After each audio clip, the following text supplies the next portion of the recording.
오늘 우리 예수님의 비유 중에서 불의한 청지기의 비유라고 알려진 비유에 대해서 말씀을 나누고자 합니다. 이 비유는 특별히 예수님께서 말씀하신 비유 중에서 가장 어렵진 않지만 어려운 비유 중에 하나로 알려져 있는 말씀입니다. 이 비유가 좀 이해하기 까다로운 이유가 이 비유에 등장하는 불의한 청지기의 행동보다 그 주인이 반응하는 것이 좀 독특하기 때문에 그러합니다. 우리 말씀을 좀 살펴보기를 원하는데요. 예수님께서는 제자들에게 이 비유를 말씀하시면서 어떤 부자에게 청지기가 있는데 라는 말씀으로 시작을 하십니다. 1절입니다. 또한 제자들에게 이르시되 어떤 부자에게 청지기가 있는데 그가 주인의 소유를 낭비한다는 말이 그 주인에게 들린지라. 아멘. 자, 성경은 교회와 성도들에 대하여 말씀하시면서 성도들을 청지기라 말씀하십니다. 베드로전서 4장 10절입니다. 각각 은사를 받은 대로 하나님이 여러 가지 은혜를 맡은 누구로? 선한 청지기 같이 서로 봉사하라. 아멘. 자, 성경은 모든 성도들을 각기 은사대로 청지기로 불렀다 이렇게 말씀하고 계십니다. 결국 오늘 예수님의 비유에 등장하는 이 불의한 청지기, 그 청지기가 아마도 우리의 모델이 된다는 것이겠죠. 물론 불의한 청지기를 우리가 따라가는 건 아닙니다. 차차 말씀드리겠지만요. 그리고 분명한 것은 이 비유가 재물에 관해서 말하고 있다는 거예요. 우리에게 재물에 대하여 우리가 그것을 어떤 태도로 가져야 되는지에 대해서 말씀하고 있는 겁니다. 이것을 더 분명하게 뒷받침하는 것은 오늘 우리가 읽은 누가복음 16장의 앞부분, 누가복음 15장 말씀에 보면 우리가 잘 알고 있는 탕자의 비유가 나오죠. 탕자의 비유를 우리가 단지 그 아들의 초점을 맞춰서 그냥 돌아온 아들의 초점을 맞추면 안 되고요. 말씀드렸듯이 거기에는 등장하는 아버지도 있고요, 큰 아들도 있고, 이제 탕자가 있는 것이죠. 그래서 그 아버지의 유산을 미리 받아서 나아갔다가 그것을 탕진해버리고 돌아온 이 아들과, 그리고 그 탕자 아들을 아무런 그 책망이 없이 끝없는 사랑으로 끝까지 사랑하는 이 아버지. 근데 이 아버지가 그 말씀의 그 비유의 내용에 보면 부자로 나타납니다. 그렇죠? 부자 아버지란 말이죠. 그리고 오늘 읽은 이 불의한 청지기의 비유가 있고 여기에도 부자가 등장하고 청지기가 등장하고요. 그 뒤에 이제 누가복음 16장 뒷부분에 따라오는 또 다른 비유가 있는데 부자와 거지 나사로 이야기가 나옵니다. 그러니까 예수님께서 계속해서 이 비유를 말씀하시되 계속해서 등장하는 인물이 부자, 그렇죠? 그리고 그것에 비롯해서 일꾼도 나오고 거지 나사로도 나오고 또는 아버지와 아들 이야기가 나오기도 하는 것이죠. 결국 이제 이 전체적인 흐름 안에서 분명히 예수님께서는 이것을 통해서 재물관에 대해서 우리에게 말씀해주고 계시다는 것을 우리는 알 수 있습니다. 또한 결정적으로 오늘 본문을 설명하시는 부분에서 주님께서 이렇게 말씀하십니다. 누가복음 16장 13절입니다. 지파인이 두 주인을 섬길 수 없나니 혹 이를 미워하고 저를 사랑하거나 혹 이를 중히 여기고 저를 경히 여길 것입니다. 너희는 하나님과 재물을 겸하여 섬길 수 없느니라. 아멘. 할렐루야. 결국 예수님의 이 비유의 중점적인 내용은 재물에 관한 거라는 거예요. 돈에 관한 거죠. 그 재물과 하나님을 겸하여서 섬길 수 없다. 여러분, 사실 이제 성경 말씀을 보면 이 돈, 재물이라는 것에 대해서 어떻게 보면 굉장히 비관적으로 또는 좀 어떤 표현이 될지 모르겠지만 좀 뾰족한, 그렇죠? 비판적이고 부정적으로 표현하는 것을 많이 보게 됩니다. 예수님께서 전하시는 이런 말씀은 주로 당시 사람들 중에서 특별히 바리새인들을 향한 말씀일 때가 많이 있었습니다. 오늘 말씀도 역시 그러하죠. 누가복음 16장 14절입니다. 바리새인들은 돈을 좋아하는 자들이라. 뭘 좋아해요? 돈을 좋아하는 자들이라. 이 모든 것을 듣고 비웃거늘 이렇게 말씀합니다. 물론 이 말씀은 오늘날 물질 만능주의를 살아가는 우리에게도 비수처럼 와서 꽂히는 그런 비수처럼 날아드는 말씀임을 우리가 인정하지 않을 수가 없습니다. 인터넷을 보니까요, 돈을 가장 잘 사용하는 방법 3가지가 나옵니다. 어떤 이제 외국 사람이 쓰신 건데, 한 달에 한 번 자신을 위해 꼭 필요한 것을 자신에게 선물하고 1년에 한 번은 오래 기억에 남을 만한 일에 돈을 쓰고, 그리고 마지막 세 번째는 평생에 가장 가치 있다고 생각하는 일에 기부를 하라 이렇게 적혀 있더라고요. 근데 이게 뭐 외국 분이 쓰신 거지라 그런지 공감이 잘 안 가더라고요. 제가 굳이 왜 이걸 소개했냐면 반대 것이 있어서 그래. 반대 것이. 반대는 뭐죠? 돈을 가장 잘못 사용하는 방법 세 가지가 있다는 거예요. 이 글을 알렌 넬슨이라는 분이 쓰신 건데요. 자, 돈을 잘못 사용하는 방법 세 가지. 첫째, 자신을 위해 돈을 그냥 쌓아두는 것. 이것이 첫 번째로 가장 돈을 잘못 사용하는 거예요. 그러니까 돈을 쌓아만 두는 것은 잘못된 것이다. 이분의 생각입니다. 둘째는 돈을 사용해서 다른 사람을 해치는 것이다. 돈을 쓰는데요, 다른 사람에게 피해를 주는 데 쓴다는 거예요. 이것도 좋지 않다는 거죠. 그리고 마지막 세 번째는 그 돈을 믿고 자만한 것이다. 그렇죠? 그 돈을 내가 많다고 또는 그 돈이 얼만큼 있다고 자만하거나 해이해지거나, 그렇죠? 그래서 뭐 이 돈을 내가 재물이 너무 많아서 창고를 여러 개 짓고 이제 내가 좀 편하게 살겠구나 했다가 하나님께서 그 밤에 내가 너를 취할 것이다 이렇게 말씀하는 비유도 있지 않습니까? 그렇죠? 그런데 사실 하나님께서 돈의 문제를 어떻게 보시는가 하는 것은 예수님의 말씀 가운데 분명히 드러납니다. 너희는 하나님과 재물을 겸하여 섬길 수 없느니라. 할렐루야. 자, 이것은 하나님께서 말씀하신 10계명 중에 첫 계명과 연관되는 것이죠. 10계명 중에 첫 계명이 뭐죠? 너는 나 외에는 다른 신들을 내게 있게 하지 말지니라. 결국 하나님 외에는 다른 것을 섬기지 말라는 것이죠. 돈을 다루는 것도 마찬가지라는 겁니다. 우리가 돈을 너무 중요하게 여기다 보면 그 돈이 우리의 신이 되어버린다. 하나님이 되어버린다 하는 것이죠. 어떤 목사님께서 성도를 만나서 신방하는 자리에서 성경을 펴고 하나님의 이름이 있는 구절을 손으로 짚어가면서 무엇이 보입니까? 이렇게 물었습니다. 그 성도님께서 남자 성도님이셨는데 하나님이 보입니다. 좀 짜증 섞인 목소리로 저도 읽을 줄 압니다. 이렇게 짜증을 부리는 거예요.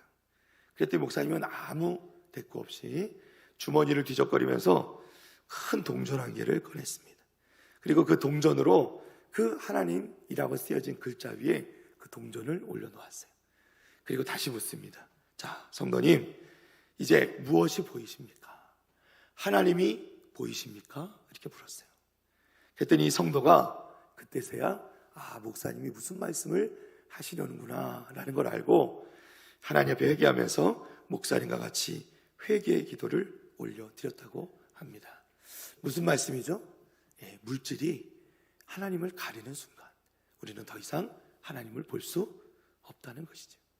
그 물질이 하나님보다 앞서는 순간 우리는 더 이상 하나님을 볼 수 없게 되는 거라는 거죠. 사랑하는 성도 여러분, 그렇다고 너무 오해는 하지 마시기 바랍니다. 제가 돈 자체가 문제가 있다고 말씀드린 게 아니에요. 돈이라는 건 원래 가치가 중립적이죠. 그렇죠? 음식을 사는 데도 쓰고요. 병원에 가는 데도 사용하고 자녀를 학교에 보내기도 하고 옷을 사기도 하고 안전하고 편안한 집을 마련하는 데 필요하기도 합니다. 모두 다 돈이 필요해요. 그럼에도 불구하고 바울 사도는 이 물질에 대해서 뭐라고 설명하냐면 디모데전서 6장 10절입니다. 돈을 사랑함이 일만하게 뿌리가 된다. 그죠? 돈을 사랑함이 일만하게 뿌리가 된다. 모든 것에 악한 일들의 뿌리, 근본이 되는 게 뭐냐면 돈을 사랑하는 것부터 시작한다. 이렇게 말하는 거죠. 돈과 신앙에 대해서 어떤 분이 이렇게 정확하게 정의를 하셨더라고요. 돈은 매우 유용한 상품이고 돈으로는 뭐든지 살 수 있습니다. 단 행복은 살 수 없습니다. 여러분, 돈이 있으면 어디든지 마음대로 갈 수 있습니다. 그러나 천국은 갈 수 없습니다. 사랑하는 성도 여러분, 불의한 청지기 비유에서 예수님께서 이것을 말씀하신 이유가 무엇입니까? 예수님께서 제자들이나 바리새인들 또는 나아가서 우리들을 향해서 정죄하거나 심판하기를 원하셔서가 아니라 우리가 하나님을 향한 사랑으로부터 멀어지게 될 때 우리가 직면하게 될 어떠한 일이 일어나게 될 것인가, 그 현실에 대해서 우리에게 경고하고 계시다는 거예요. 그러니까 우리가 하나님의 자비와 은혜보다 돈을 더 소중히 여기고 더 사랑하게 될 때 우리는 그 돈을 하나님으로 섬기게 되는 것이라는 거죠. 결국 돈이 우리의 우상이 되어버린다는 것입니다.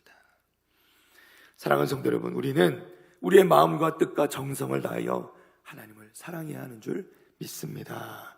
하나님보다 다른 것을 더 사랑해서는 안 된다는 거예요. 특히나 재물을 더 사랑하면 안 됩니다. 자, 이제 다시 본문으로 돌아와 봅니다. 자, 이런 비유는요, 특별히 너무 디테일하게 보면, 너무 이렇게 꼼꼼하게 보려고 들면 오히려 그 의미를 놓쳐버릴 때가 있어요. 좀 큰 그림을 봐야 될 필요가 있다는 거예요. 자, 청지기가 주인의 소유를 낭비한다는 말을 듣고 주인은 청지기를 불러 꾸짖고 청지기직을 빼앗겠다고 경고합니다. 그러나 그에게 얼마간의 시간을 주죠. 정리할 시간을 줍니다. 자, 2절 말씀 봅니다. 주인이 그를 불러 이르되 내가 네게 대하여 들은 이 말이 어찌 됨이냐. 네가 보던 일을 세마라. 청지기 직무를 계속하지 못하리라 하니. 아멘. 자, 이 주인이요 청지기직을 뺏겠다고 말했는데 그 다음에는 좀 시간을 주는 거예요. 네가 하던 일 잘못한 거 정리해. 이렇게 얘기를 하는 거죠. 알고 보니 주인도 뭐 그렇게 나쁜 사람은 아닌 것 같습니다.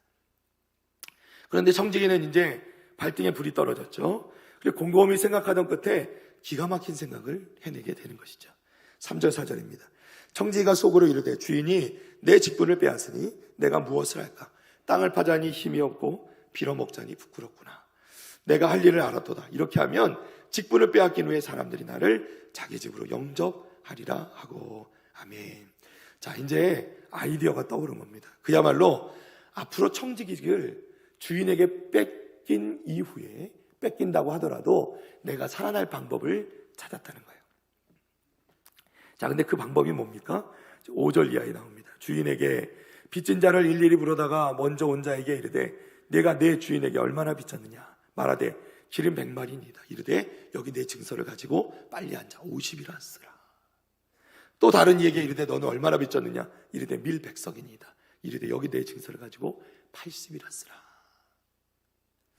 이 청지기의 하는 행동은 당시에 이제 신학자들 중에서는 이 주인의 하는 직업 자체가 이 일 중에 이 주 수입원이 되는 이 일 자체가 당시 유행하던 일종의 이 고리대금업이라고 설명을 합니다.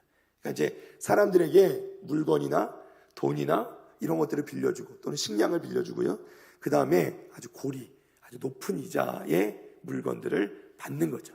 사실은 당시에도 이 고리대금업을 하는 사람들은 그렇게 좋은 눈으로 보지 않았습니다. 좀 부정적인 사람들, 좀 불의한 사람들에 속했던 것이죠. 그리고 그 중에서도 이 청지기라는 사람은 지금 보세요. 장부도 쓰고 있습니다. 그러니까 이 사람은 굉장히 주인에게 총애를 받고 신뢰를 받던 사람이었다는 것을 우리가 알 수 있는 것이죠. 그래서 이 모든 것을 알고 있는 청지기가 그것을 빌렸던 사람들을 불러다가 이 고리대금으로 불합리했던 부분들을 좀 정상적인 부분으로 깎아주고 탕감을 해주고 있는 겁니다. 그러니까 사실 이 청지기의 행동이 완전히 불의한 것은 아니라는 거죠. 물론 잘한 일도 아닙니다. 주인의 허락도 받지 않고 주인의 재산을 손해를 입히고 있는 것이죠. 그러니까 우리가 좀 잘 볼 필요가 있다는 것입니다. 자, 그런데 말씀드렸듯이 여기서 주인의 이상한 행동이 나옵니다. 주인은 분명히 피해를 입었거든요. 손해를 본 겁니다. 그런데 8절 말씀 보니까 주인이 이 옳지 않은 청지기가 이를 지혜 있게 하였으므로 칭찬하였으니 이 세대의 아들들이 다 자기 시대에 있어서는 빛의 아들들보다 더 지혜로움이니라. 아멘. 자, 여기서 말씀드린 혼란이 찾아옵니다. 주인은 자신에게 손해를 입히고 분명히 불의한 일을, 정의롭지 못한 일을 한 이 청지기를 지혜롭다 하고 칭찬하고 있다는 거예요. 이게 어떻게 가능한 일일까요? 지금 이 불의한 청지기, 옳지 않은 이 청지기는 정말 그야말로 자신의 꾀를 내서 자신이 살 궁리를 한 겁니다. 그런데 지금 이것에 대해서 주인은 지혜롭다 칭찬하고 있다는 거예요. 자, 뒤에 말씀을 좀 더 봅니다. 이 세대의 아들들이 자기 시대에 있어서 빛의 아들들보다 더 지혜롭다 이렇게 말씀해요. 여러분 지금 옳지 않은 청지기는 2세대의 아들들일까요? 빛의 아들들일까요? 헷갈리시죠? 여기 나오는 불의한 청지기는 분명히 2세대의 아들들에 속하는 사람이에요. 절대로 의로운 사람이 아니라는 겁니다. 불의한 사람이에요. 그가 한 일은 분명히 옳지 않은 일이었어요. 주인을 속였고요. 주인과 함께함으로 부당하게 얻은 것들을 이용해서 또 자신의 청지기직이 떨어져 버린 이후를 준비하고 있다는 거죠. 중요한 것은 무엇이 중요한지를 파악하고 지혜롭게 행하라는 겁니다. 무슨 말씀이냐? 분명히 말씀하죠. 2세대의 아들들이 자기 시대에 있어서는 빛의 아들들보다 더 지혜롭다, 이렇게 말씀해요. 그러니까 지금 이 불의한 청지기가요, 빛의 아들들, 의로운 청지기들보다 더 지혜롭다는 거예요. 머리가 좋다는 거예요. 꾀를 잘 낸다는 겁니다. 근데 그것이 옳은 것은 아니라는 거죠. 이해가 되시죠? 자, 9절로 넘어갑니다. 내가 너희에게 말하느니 불의의 제물로 친구를 사귀라. 그리하면 그 제물이 없어질 때 그들이 너희를 영주할 처소로 영접하리라. 아멘. 자, 결론적으로 예수님께서는 불의의 제물로 친구를 사귀라 이렇게 말씀합니다. 자, 그럼 예수님께서는 우리에게 불의한 제물을 거두어 드리라고 말씀하는 걸까요? 그것은 아닙니다. 지금 무슨 말씀을 하시는 거죠? 역시 이 중요한 부분은 뒷부분의 말씀이에요. 그 제물이 없어질 때에 그들이 너희를 영주할 처소로, 영원히 거주할 처소로 영접하리라는 거예요. 그게 이제 핵심입니다. 자, 정리하면 이런 거예요. 우리가 가진 모든 것은 결국 없어지게 될 거라는 거예요. 우리에게 속한 모든 재물들은요, 때가 되면 다 사라지게 될 거라는 겁니다. 그러니 우리의 가치를 그 재물에 두지 말고 어디에 두라고요? 영주할 처소. 그렇죠? 영원히 우리가 살게 될 그 천국에 우리의 모든 가치를 두라는 겁니다. 그 천국을 위해서라면 이 땅의 재물들을 다 나누어 주든 베풀어 주든 그것이 다 사라지든 상관이 없다는 거예요. 그런 지혜가 필요하다는 겁니다. 이 땅에서 빛의 아들들로 살아가면서 이 땅에 우리에게 있는 재물 때문에 우리가 영원히 거할 천국을 잃어버리지 말라는 거예요. 불의한 아들도 불의한 청지기도 그 불의한 재물로 친구를 사귈 줄 안다는 거예요. 그 관계를 지켜나갈 줄 안다는 거예요. 그런데 하물며 빛의 아들들은 그 지혜롭게 그 사람보다 더 지혜로워서 그 천국의 그 기업, 그 상급을 얻기 위해서 이 땅에 우리의 삶을 지혜롭게 살아가야 된다 말씀하는 거죠. 차라리 그 불의한 청지기처럼 그 불의한 재물로 친구를 사귄 것처럼 우리도 차라리 빛의 아들들도 빛의 자녀들도 이 땅에 살면서 우리에게 어차피 없어질 그 사라질 재물 붙들고 살지 말고 그것을 지혜롭게 나누어주며 그것으로 사람을 얻으며 그 사람들을 주님께로 인도하며 함께 천국에 가기를 바라보라, 그런 뜻이죠. 그러면 그 사람들이 그 우리의 복음을 전해 듣고 우리의 재물로 말미암아 복음을 전해 들은 그 사람들이 결국은 하나님 나라에서 우리를 변호하고 우리에게 하늘의 상급을 가져다 줄 것이다 하는 것이죠. 할렐루야. 믿으시면 아멘. 그러니까 우리가 이 땅에서 있는 것들을 어떤 것이 더 가치 있는가를 잘 구분하여서 그것을 다른 어떤 것보다도 영혼 구원하는 일에 사용해라, 이렇게 말씀하는 거죠. 그게 가장 가치 있는 일이다.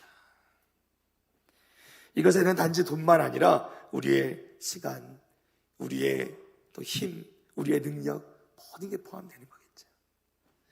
자, 10절부터 12절까지입니다. 지극히 작은 것에 충성된 자는 큰 것에도 충성되고 지극히 작은 것에 불의한 자는 큰 것에도 불의하느니라. 너희가 만일 불의한 재물에도 충성하지 아니하면 누가 참된 것으로 너희에게 맡기겠느냐. 너희가 만일 남의 것에 충성하지 아니하면 누가 너희의 것을 너희에게 주겠느냐. 아멘. 자, 무슨 말씀입니까? 불의한 종처럼 하지 말라는 거예요. 그렇죠? 지극히 작은 것에 충성된 자가 큰 것에 충성된대요. 그러니까 이 불의한 종은 충성되지 못했잖아요. 그러니까 이 사람처럼 살지 말라는 거예요. 지극히 작은 것에 불의한 자는 큰 것에도 불의한다는 거예요. 그렇죠? 불의한 종처럼 되지 말라는 겁니다. 너희가 만일 불의한 재물에도 충성하지 아니하면 누가 참된 것으로 너희에게 맡기느냐. 너희가 심지어는 그 불의한 재물에도 충성하지 못하니까, 그러니까 너희가 그것들로서도 주인 앞에서나 부끄러운 모습으로 또는 그것을 하나님 앞에서 제대로 사용하지 못하면 어떻게 너희가 참된 것으로 섬길 수 있겠느냐 하는 것이죠. 남의 것에 충성하지 아니하면 누가 너희의 것을 너희에게 주겠느냐. 하나님과의 관계에 대한 말씀이죠. 불의한 종처럼 하지 말라는 겁니다. 참되게 주인을 잘 섬기고 청지기 역할을 잘 하라는 거죠. 단지 불의한 종이 잘한 것은 이제 곧 자신에게 닥칠 운명이 어떤 것이라는 것을 분명히 알고 그것에 지혜롭게 대처 있다는 것, 그거 하나뿐이에요. 그러한데 불의한 청지기도 그러한데 우리 믿는 사람들은 훨씬 더 지혜로워야 된다는 거죠. 믿는 사람들이 세상 사람과 똑같이 재물을 붙들고 하나님을 멀리하고 그렇게 살아가면 어리석은 삶이 될 수밖에 없다는 거죠. 우리는 재물을 붙들고 사는 것이 아니라 우리에게 있는 모든 재물들, 물질들, 결국 이 모든 것은 우리로 말미암아 일어난 것이 아니라, 우리에게 있는 것이 아니라 우리에게 그 모든 능력을 주신 이도, 우리에게 그 모든 재물과 모든 은사들을 주신 이도 결국 하나님이신 것을 믿으라, 우리에게 말씀하고 계시는 거예요. 그러니까 우리는 그것에 충성하며 살아가야 된다 말씀하는 것이죠. 아멘. 말씀을 정리합니다. 바울 사도는 이렇게 우리에게 말씀합니다. 고린도후서 8장 9절입니다. 우리 다 같이 한번 읽어볼까요? 시작. 우리 주 예수 그리스도의 은혜를 너희가 알거니와 부요하신 이로써 너희를 위하여 가난하게 되심은 그의 가난함으로 말미암아 너희를 부요하게 하려 하심이라. 아멘. 할렐루야. 사랑하는 성도 여러분, 하나님으로서 예수님께서는 모든 것을 다 가지고 계신 분이고 이 땅의 모든 만물이 다 우리 주님의 것인데 주님께서는 그 모든 것을 다 내려놓으시고 다 버리시고 우리의 모든 죄의 문제를 해결해 주시고 우리를 구원해 주시기 위해서 이 땅에 오셔서 십자가를 지시고 보혈의 피를 흘려주셔서 우리를 위한, 우리의 죄를 위한 모든 그 죄값을 완전히 지불해 주셨다는 거예요. 예수님께서 주신 그 모든 것을 이제 우리는 믿음을 가지고 거저 얻는 것이죠. 주님 안에서 우리는 측량할 수 없는 놀라운 축복을 받은 것입니다. 말씀이 너무나도 대단하죠. 그의 가난함으로, 그러니까 우리 주님의 가난함으로 말미암아 너희를 부요하게 하려 하심이라. 아멘. 예수님께서 가난하게 되심으로 우리를 부요하게 만들어 주셨다는 거예요. 여러분, 우리는 그 은혜로 살아가는 겁니다. 여러분, 그러하기 때문에 우리는 이 세상에 살면서 우리가 가진 모든 것은 주님의 것이에요. 왜냐하면 주님이 우리를 값주고 사셨잖아요. 주님의 값주고 사신 우리는 주님께 속한 사람이에요. 우리에게 있는 것은 모두 우리 것이 아니라 우리 주님의 것입니다. 우리는 마땅히 우리 주님의 뜻을 따라서 우리 주님께 속한 자로서 합당하게 지혜롭게 우리 주님께 우리의 가진 것을 드릴 수 있어야 된다는 거예요. 사랑하는 성도 여러분, 여러분 지금 어떻게 살고 계십니까? 여러분이 가진 모든 것이 하나님께, 우리 주님께 속했음을 인정하고 하나님의 나라를 바라보며 그렇게 잘 살아가고 계십니까? 아니면 요즘 트렌드에 맞게, 세상 흐름에 맞게, 세상 기준에 맞게 여러분 자신을 위해서만 좋은 삶을 살고 계시지는 않으신지. 사랑하는 성도 여러분, 우리는 우리 자신을 돌아봐야 합니다. 이 불의한 청지기가 그 청지기직을 내려놔야 된다는 통보를 받고 자신 스스로를 돌아보았듯이, 그리고 지혜를 냈듯이, 사랑하는 성도 여러분, 우리는 우리 자신을 돌아봐야 됩니다. 우리가 좋은 청지기인지, 우리 하나님께 앞에 우리가 좋은 청지기로 살아가고 있는지, 우리가 하나님 나라의 그 상급을 잘 쌓고 있는지, 때론 우리가 이 세상의 것들만 바라보며 어리석은 삶을 살고 있지는 않은지 우리 자신을 돌아보고 하나님 앞에서 좋은 청지기의 삶을 살아가기로 결단하신 우리 모든 무교의 성도들 다 되시기를 주님의 이름으로 축복합니다.